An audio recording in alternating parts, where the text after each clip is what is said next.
Captain Jake Morrison stood on the bridge of the USS Liberty, watching the stars through the main view screen. The exploration ship had been traveling through the outer edges of human space for 3 weeks now. Their mission was simple: map new star systems and look for planets that humans could settle on. "Captain, we're getting some strange readings on long-range sensors," said Lisa Bennett, the ship's tactical officer. She was a young woman with sharp eyes and quick reflexes. "There are ships out there, but they're not human." Jake walked over to her station and looked at the display. The sensors showed at least 20 large vessels moving in formation toward their position. These ships were bigger than anything humans had ever built, and their design was completely alien. "Communications.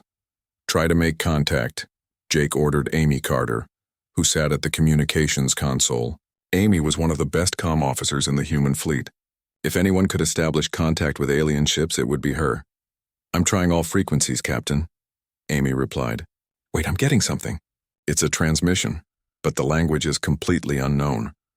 The main screen flickered and suddenly an alien face appeared. The creature had dark blue skin, 4 eyes, and what looked like small tentacles hanging from its chin. When it spoke, the ship's computer tried to translate the words.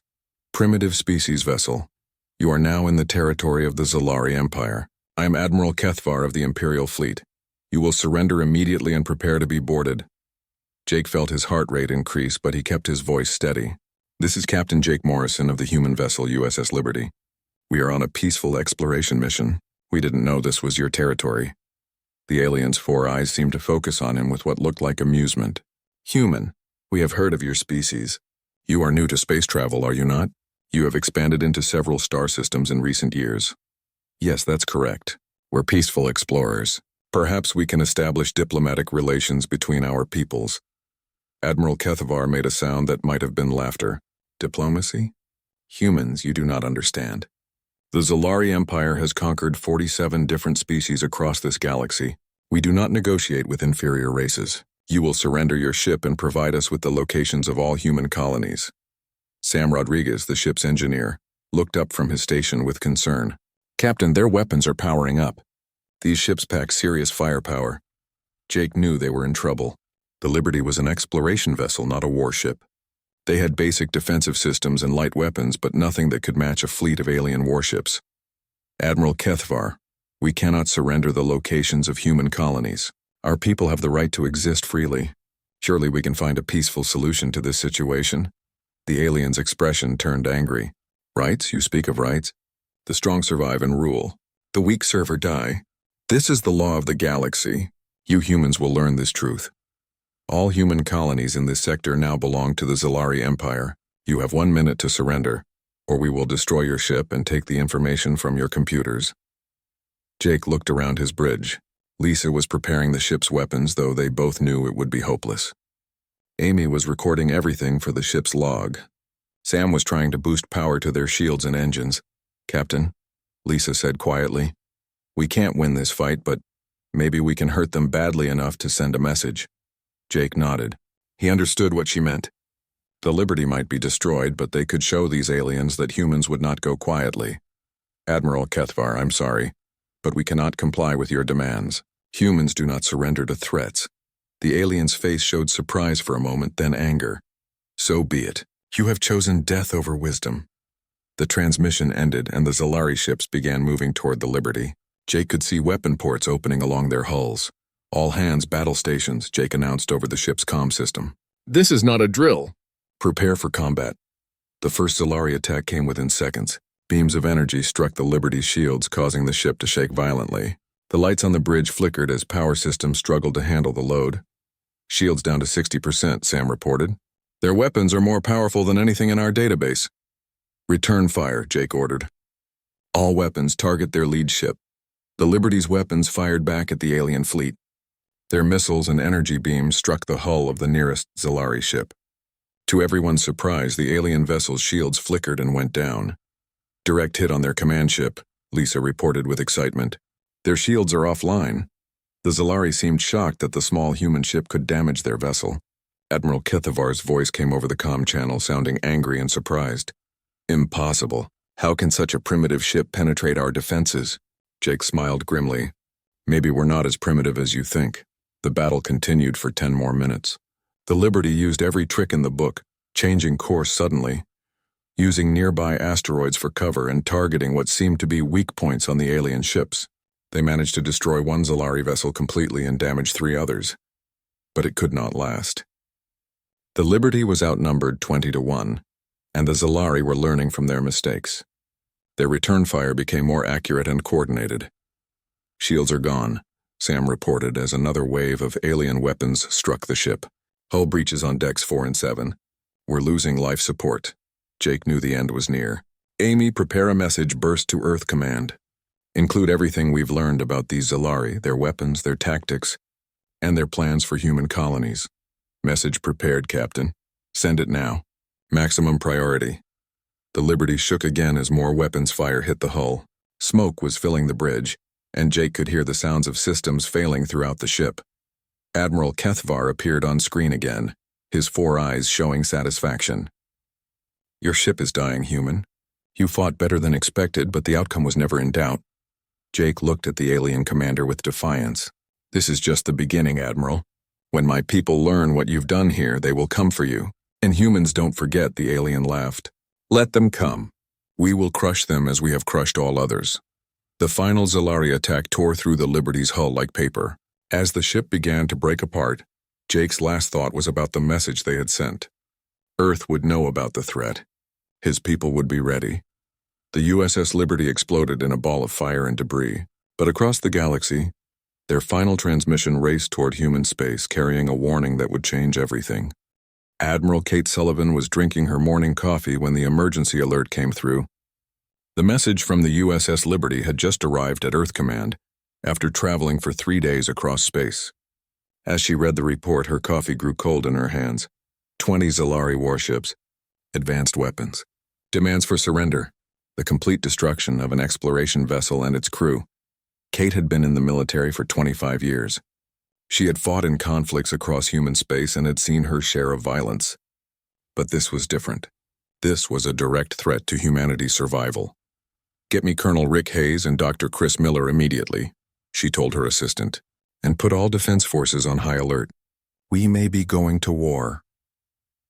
Within an hour, Kate was sitting in the main conference room with the top military and scientific minds in human space. Colonel Hayes ran strategic planning for the defense forces. Dr. Miller was the head of weapons research and development. "What do we know about these Zalari?" Kate asked. Colonel Hayes pulled up a holographic display showing the data from the Liberty's sensors. "They have ships 3 times larger than our biggest warships. Their weapons are more powerful than ours. They claim to have conquered 47 other species." Dr. Miller studied the technical data with interest. "But look at this. The Liberty managed to bring down one of their ships and damage several others. Their technology may be more advanced, but it's not invincible." Kate nodded. "What are you thinking, Doctor?" The Liberty's crew used tactics that caught the aliens off guard. Quick movements using asteroids for cover, targeting specific weak points. The Zalari seemed to expect a traditional battle, ship against ship in open space.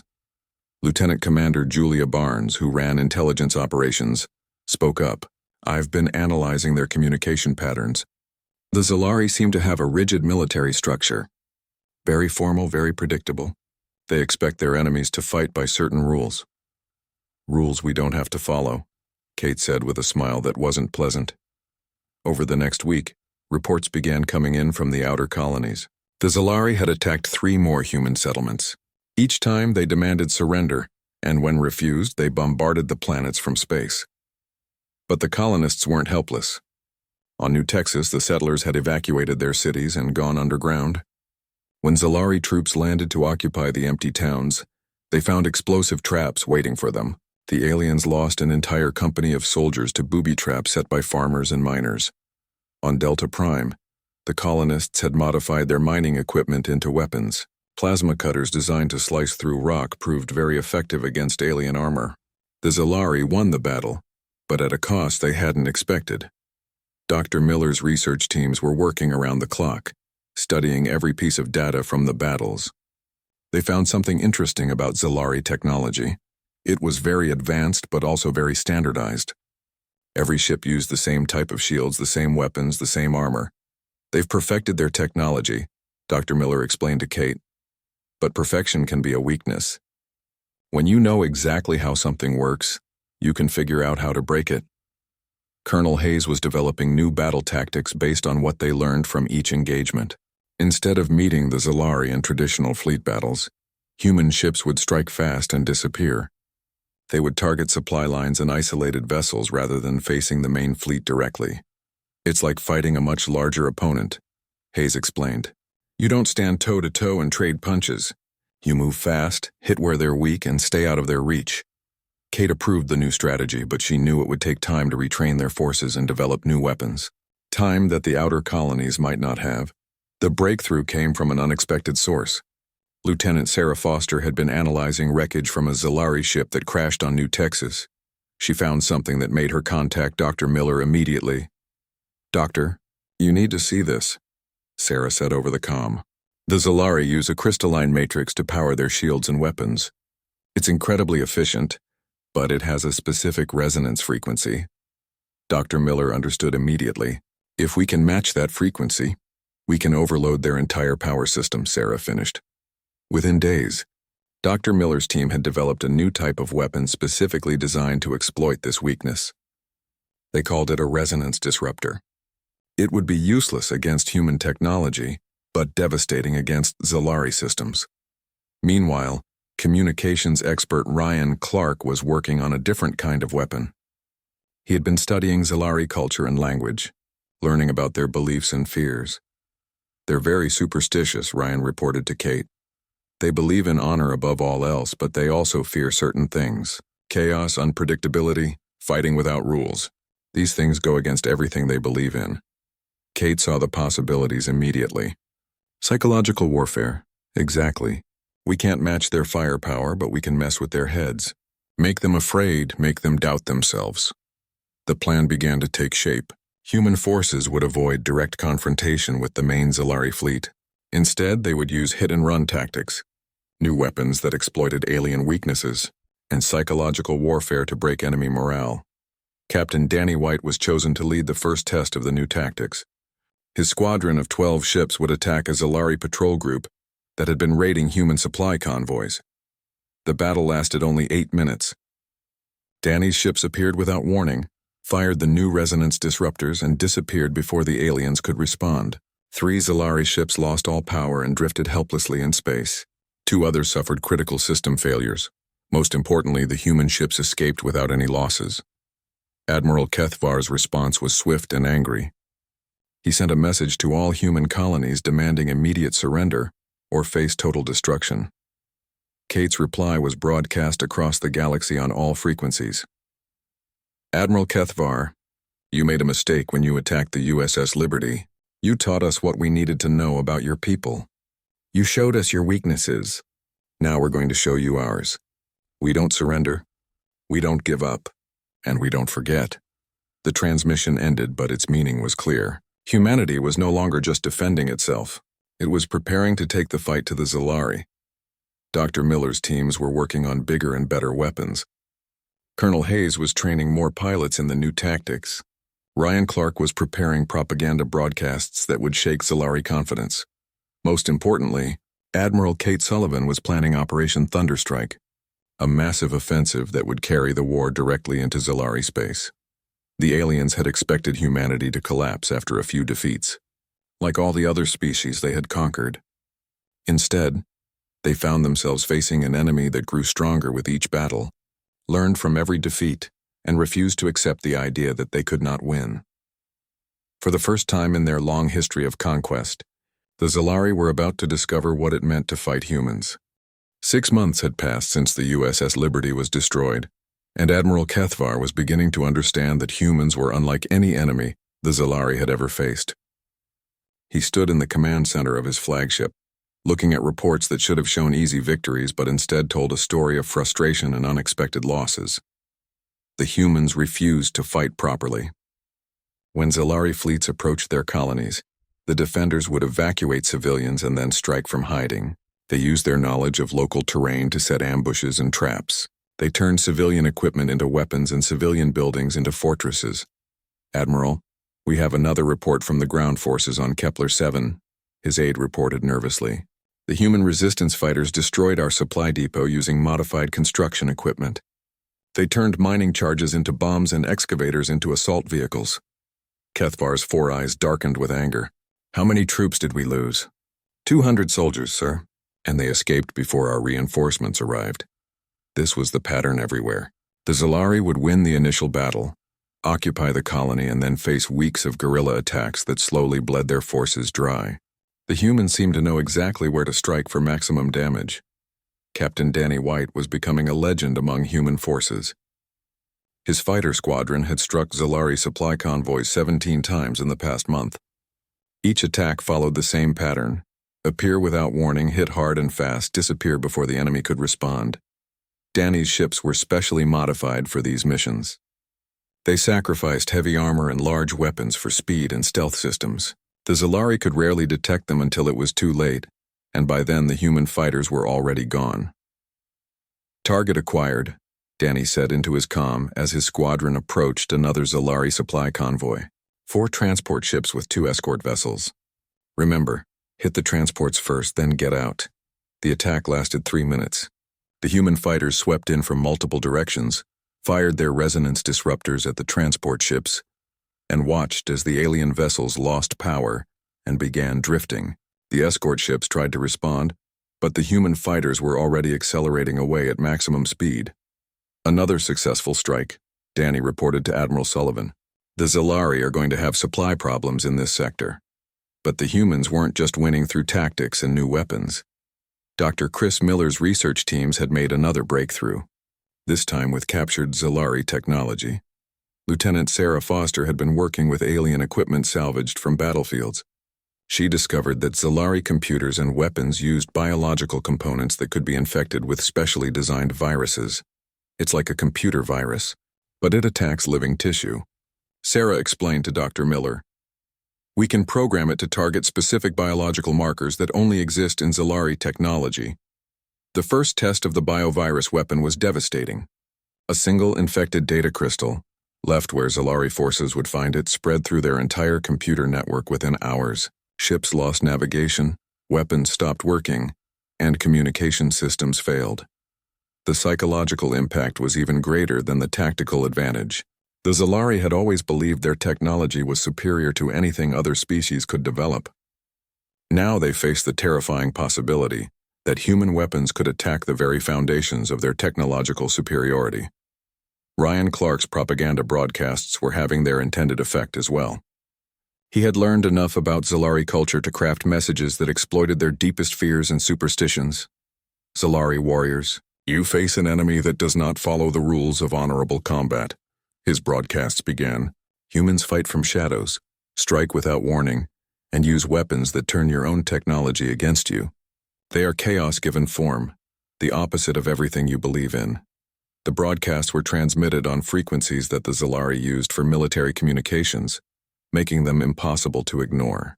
Worse, they often contained accurate information about recent human victories, proving that human intelligence networks had penetrated deep into Zalari operations. Admiral Kethvar tried to maintain discipline among his forces, but morale was beginning to crack. Zalari soldiers who had never questioned their superiority now faced an enemy that seemed to know their every move and counter their every tactic. The breaking point came during the battle for Sigma Colony. The Zalari had assembled a massive fleet to finally crush human resistance in the sector. Admiral Kethvar personally led the attack, confident that overwhelming force would end human defiance. But the humans had learned about the attack in advance. When the Zalari fleet arrived, they found the colony apparently abandoned. Buildings stood empty, and there was no response to communication attempts. Deploy ground forces, Kethvar ordered. Search every structure. Find out where the humans are hiding. The Zalari troops that landed on Sigma Colony walked into the most sophisticated trap humans had ever constructed. Major Elena Torres had spent months preparing the colony's defenses, working with local engineers and miners to turn the entire settlement into a death trap. Buildings that looked empty were filled with automated weapon systems. Streets were mined with explosives that could be triggered remotely. The colony's power plant had been rigged to overload and create an electromagnetic pulse that would disable Zalari equipment. When the trap was sprung, It seemed like the entire colony had come alive to fight the invaders. Weapons fired from buildings that appeared deserted. Explosions erupted from beneath the feet of advancing troops. The electromagnetic pulse left Zalari vehicles and communications equipment completely useless. Major Torres and her fighters appeared from underground tunnels and hidden bunkers, striking at confused and disorganized alien forces. They had spent months studying Zalari tactics and equipment, and they knew exactly how to exploit every weakness. The battle lasted 6 hours. When it was over, the Zalari had lost nearly half their ground forces and the survivors were in full retreat. Major Torres's defenders had suffered minimal casualties while inflicting devastating losses on what should have been a superior enemy. Admiral Kethvar stared at the reports from Sigma Colony with growing horror. This was not how conquests were supposed to work. The Zalari Empire had 1,000 years of experience subjugating other species, and never had they faced anything like this. The humans didn't just resist occupation. They turned resistance into an art form. They studied their enemies, learned their weaknesses, and then exploited those weaknesses with frightening efficiency. Worse, the humans were getting stronger with each battle. Their tactics improved, their weapons became more sophisticated, and their intelligence networks grew more extensive. They were learning and adapting faster than the Zalari could respond. For the first time in his long military career, Admiral Kethvar began to wonder if the Zalari Empire had made a terrible mistake by attacking humanity. These were not just another species to be conquered and absorbed. These were something new and dangerous. Admiral Kate Sullivan was beginning to think the same thing from the opposite perspective. The humans were winning more battles than they were losing, and their victories were becoming more decisive. The time was approaching when they could take the offensive. "How long until Operation Thunderstrike is ready?" she asked Colonel Hayes. 2 more months for full preparation, Admiral. But we could launch a limited offensive in 3 weeks if necessary. Kate studied the tactical displays showing Zalari positions throughout the sector. The alien forces were spread thin, trying to occupy too many colonies with insufficient troops. Their supply lines were constantly under attack and their morale was visibly declining. "Begin final preparations," she decided. "It's time to show the Zalari what happens when you threaten humanity. We're done playing defense." Operation Thunderstrike began at exactly 0300 hours Earth Standard Time. Admiral Kate Sullivan watched from the command bridge as the largest human fleet ever assembled jumped into hyperspace, carrying the war directly into Zalari territory for the first time. The operation was unlike anything the Zalari had ever seen before. Instead of advancing on a single front like traditional military forces, the human fleet split into dozens of smaller groups that struck at targets throughout Zalari space. Simultaneously, Admiral Paul Johnson led the main assault force toward the Zalari military shipyard at Vega Prime. His fleet included the new Earth-built warships that incorporated everything humans had learned from fighting the aliens. These ships were smaller and faster than Zalari vessels, but they carried the new biovirus weapons and resonance disruptors that could cripple enemy technology. Target the shipyard's main construction facility first, Admiral Johnson ordered as his fleet dropped out of hyperspace. "We want to stop them from building more ships." The Zalari defenders at Vega Prime were caught completely off guard. They had expected humans to defend their colonies, not launch attacks deep into alien space. Their response was slow and poorly coordinated. Human fighters swarmed over the shipyard like angry insects. Captain Tony Phillips led a squadron of the new stealth bombers, ships designed specifically to penetrate enemy defenses and strike critical targets. His pilots flew through defensive fire that should have destroyed them, but their ships' advanced countermeasures and unpredictable flight patterns made them nearly impossible to hit. The attack on the shipyard was devastating. Human weapons tore through alien defenses that had been designed to stop traditional fleet attacks. The biovirus weapons infected Zalari computers and turned their own defense systems against them. Within 2 hours, the most important military construction facility in the sector was a burning ruin. But Vega Prime was just one of many targets. All across Zalari space, human forces were striking at supply depots, communication centers, and isolated military outposts. The aliens found themselves under attack from directions they had never considered. Major Elena Torres led one of the most daring missions of the operation. Her task force had been assigned to capture the Zalari Intelligence Center on Rigel 4. a heavily defended planet that contained vital information about alien military operations. Elena's approach was typically human in its creativity. Instead of launching a direct assault on the planet's defenses, her ships disguised themselves as a Zalari supply convoy. They had studied alien ship designs and communication protocols until they could perfectly mimic a routine cargo delivery. Rigel 4 Control. This is Supply Convoy Zeth 447 requesting permission to land. Elena transmitted in perfect Zalari military language. Her ships looked exactly like alien transports, thanks to modifications made using captured technology. Permission granted.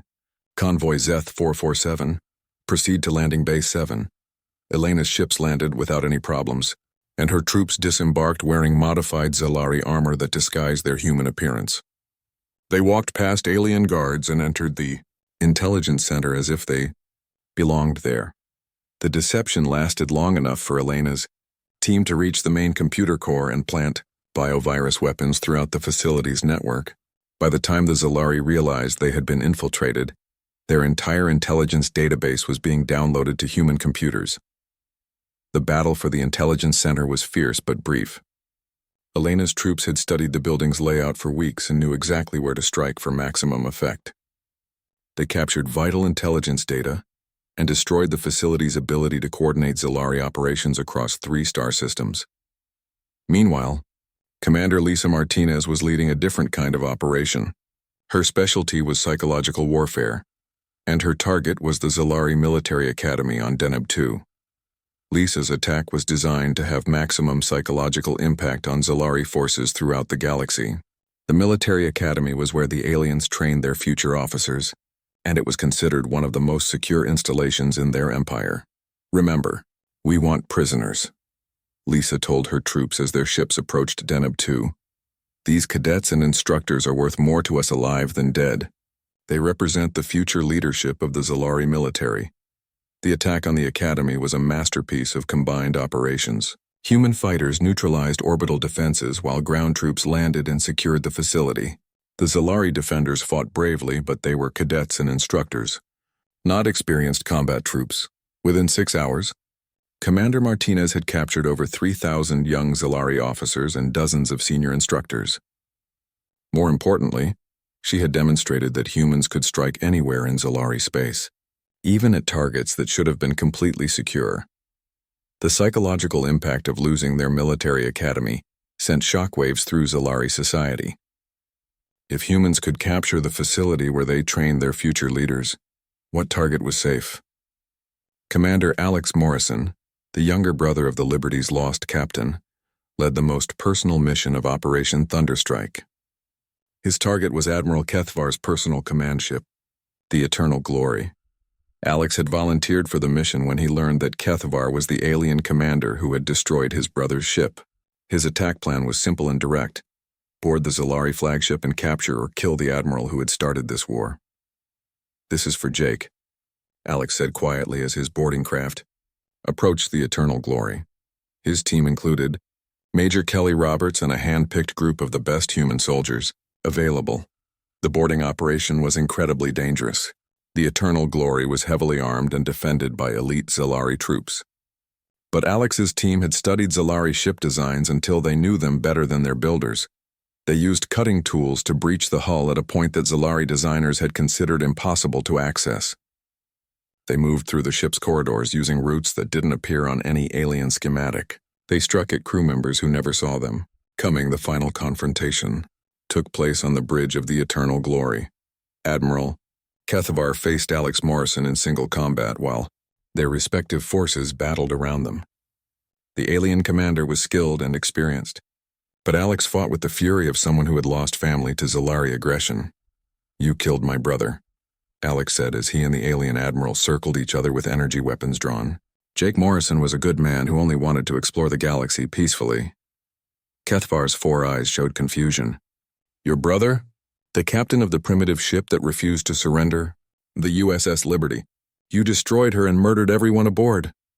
For the first time, Admiral Kethvar seemed to understand the true nature of his enemies. These humans weren't fighting for territory or resources. They were fighting for revenge, for justice, for the memory of their fallen comrades. The duel was brief but intense. Alex's training and anger gave him the edge he needed to defeat the alien admiral. When Kethavar fell, the Bridge of the Eternal Glory erupted in cheers from human troops and cries of despair from the remaining Zalari crew. "This is Commander Alex Morrison, to all human forces." Alex broadcast on all frequencies. "Admiral Kethavar has been defeated. The Eternal Glory is under human control." The news of Kethavar's capture spread across the galaxy faster than the speed of light. The Zalari admiral who had begun the war was now a prisoner of the species he had tried to conquer. Operation Thunderstrike was a complete success. Human forces had struck at over 50 targets throughout Zalari space, capturing vital intelligence, destroying military facilities, and taking thousands of prisoners. Most importantly, they had demonstrated that the initiative in this war had shifted completely. The Zalari Empire was no longer attacking human colonies. They were desperately trying to defend their own territory against an enemy that could strike anywhere, anytime, and in ways they couldn't predict or counter. Supreme Admiral Vorthak, the highest military commander in the Zalari Empire, stared at the reports of Operation Thunderstrike with growing horror. In a single coordinated attack, the humans had accomplished something no other species had ever managed. They had carried the war to the heart of Zalari space and won decisive victories. For the first time in 1,000 years of conquest, the Zalari Empire was truly afraid. The final battle for the Zalari home system began 3 months after Operation Thunderstrike. Admiral Kate Sullivan stood on the bridge of the UES Vengeance, the flagship of the largest human fleet ever assembled, as they prepared to jump into the heart of the Zalari Empire. The fleet that accompanied her was a testament to human innovation and determination. Ships built with captured alien technology, weapons designed to exploit every Zalari weakness, and crews trained in tactics that no other species had ever imagined. This was humanity's answer to 1,000 years of Zalari conquest. "All ships report ready for jump," reported Communications Officer Amy Carter, who had survived the destruction of the USS Liberty and requested assignment to the final battle. "Destination Zalari Prime," Kate nodded. "Begin the jump. It's time to end this war." The human fleet emerged from hyperspace in the Zalari home system to find the aliens waiting for them. Supreme Admiral Vorthak had assembled every remaining ship in the Empire for this final confrontation. Over 800 Zalari vessels hung in space around their homeworld, ready to fight to the death. "Incoming transmission from the Zalari fleet," Amy reported. Supreme Admiral Vorthak appeared on the main screen. He was larger than other Zalari Kate had seen, with scars across his blue skin that spoke of many battles. His 4 eyes burned with desperate determination. "Human Fleet Commander, I am Supreme Admiral Vorthak of the Zalari Empire. You have come far from your small worlds to challenge us here, but this is our home. Here we will make our final stand." Kate stepped forward. "I am Admiral Kate Sullivan of the Human Defense Force. We didn't come here to conquer your people, Admiral. We came here to ensure that no one dares breach human space twice." The alien commander's expression showed both anger and something that might have been respect. "You humans are different from other species we have encountered. You fight with a ferocity that surprises us, but you cannot defeat the combined might of the Zalari Empire." "We'll see about that," Kate replied. All ships engaged the enemy. The battle that followed was unlike anything the galaxy had ever seen. The Zalari fought with desperate courage, knowing that defeat meant the end of their empire. But the humans fought with something even more powerful: the absolute refusal to accept defeat. Captain Tony Phillips led the first wave of attack fighters against the Zalari defensive line. His ships moved in patterns that seemed chaotic, but were actually carefully coordinated to exploit gaps in alien formations. "Remember what they did to the Liberty," Tony told his pilots over the comm. "These aliens started this war by murdering our people. Today we finish it." The human fighters tore through Zalari formations like wolves among sheep. Their ships were smaller and more maneuverable than alien vessels, and their weapons were specifically designed to counter Zalari defenses. Biovirus weapons infected alien computers, resonance disruptors overloaded their power systems, and psychological warfare broadcast disrupted their communications. Major Kelly Roberts led boarding parties that captured Zalari ships from within. Her troops moved through alien vessels with perfect knowledge of their layouts, turning the aliens' own ships against them. Within hours, dozens of captured Zalari vessels were fighting alongside human forces. The turning point came when Commander Lisa Martinez managed to penetrate the Zalari command network with a specially designed cyber weapon. The virus she had created didn't just attack alien computers. It learned their protocols and began issuing false orders to their fleet.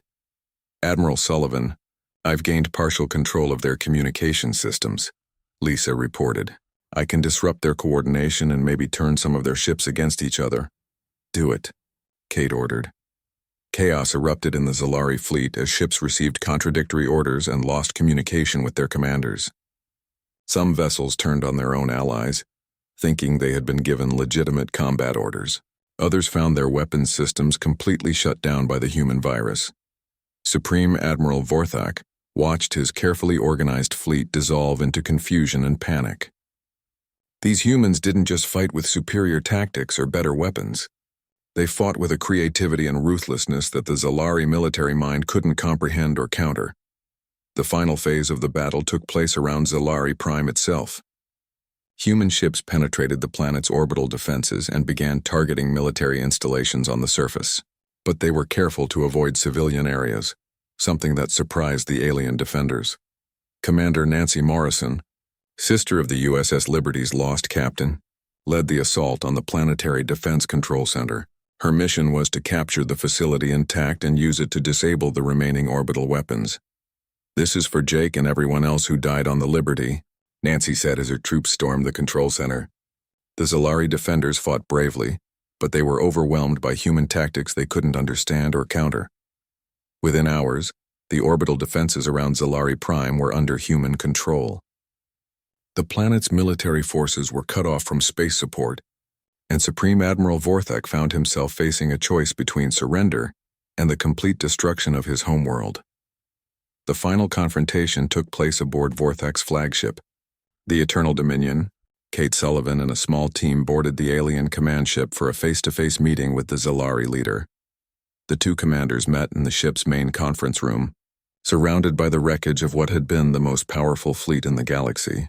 Vorthak looked older and more tired than he had at the beginning of the battle. "Your species is remarkable, Admiral Sullivan," Vorthak said quietly. "In all our centuries of conquest, we have never faced an enemy like humanity. You fight not just with weapons, but with something we cannot replicate or counter." "What's that?" Kate asked. "The refusal to accept defeat." "Every other species we have conquered eventually submitted to superior force. But humans find ways to turn their disadvantages into strengths.